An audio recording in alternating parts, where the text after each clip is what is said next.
Bless you, man. All right, here we go. Explain yourself. All right. Another roundtable discussion. This is my man Rudy. I'm Aaron. This is Marcus. We are going to talk about today LeBron James's decision. I know it's been chopped up all over with the analysis, but from a fan's point of view, I don't think that we've gone on this route before. So whoever wants to start the floor, I think that Marcus said that. Come on, I told you it's very casual. You can come through.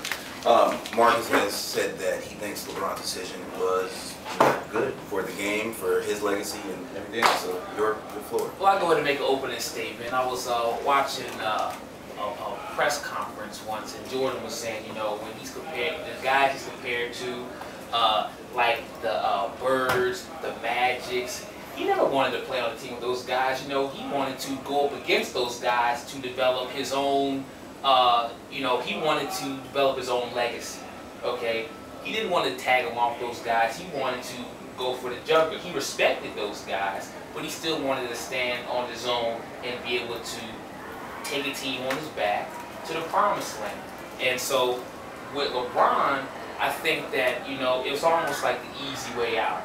You know, I think that to join ranks with a Wade and a Bosh, I think that you never really get the true measure of what he actually truly can be.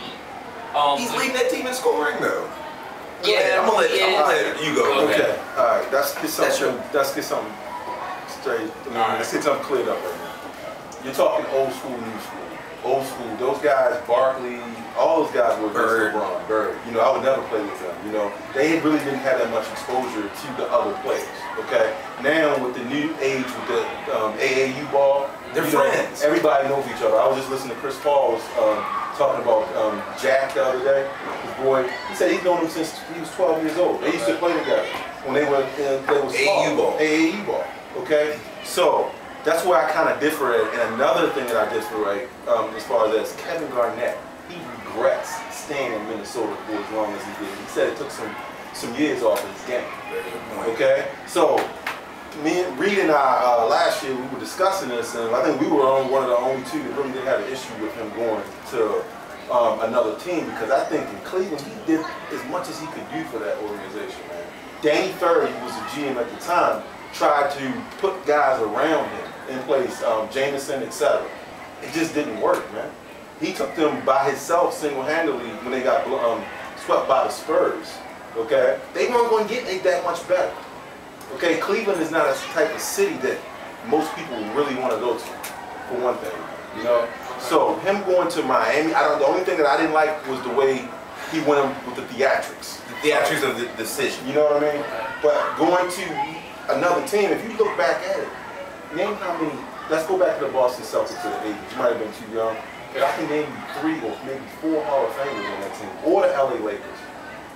Robert Parrish is a borderline, okay? Kevin McHale, Hall of Famer. Larry Bird, Bill Walton, Hall of Famer. Bill Walton came in a Hall of Fame, okay? Even DJ was a Hall of Famer. Dennis Johnson should be. You know what I mean? He should be. He ain't already in there? No. You sure? He passed. Maybe they inducted him posthumously. Yeah, they did. You know what I'm saying? The Lakers, MJ. I mean, not MJ, but Magic Johnson.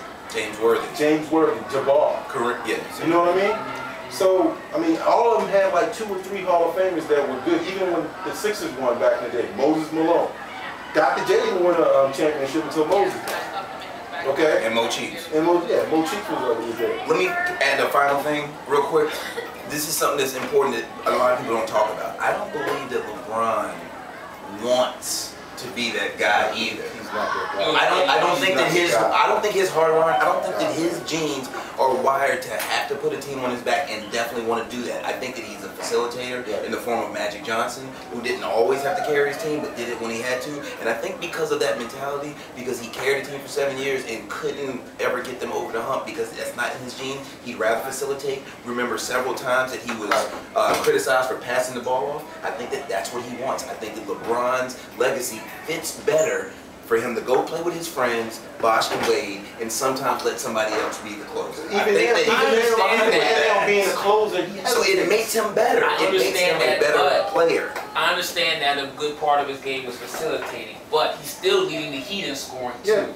Right, except for when it They come counts. the same. Why are they scoring when it counts? Can somebody explain that to They me? won for something. You know, you're right. He's still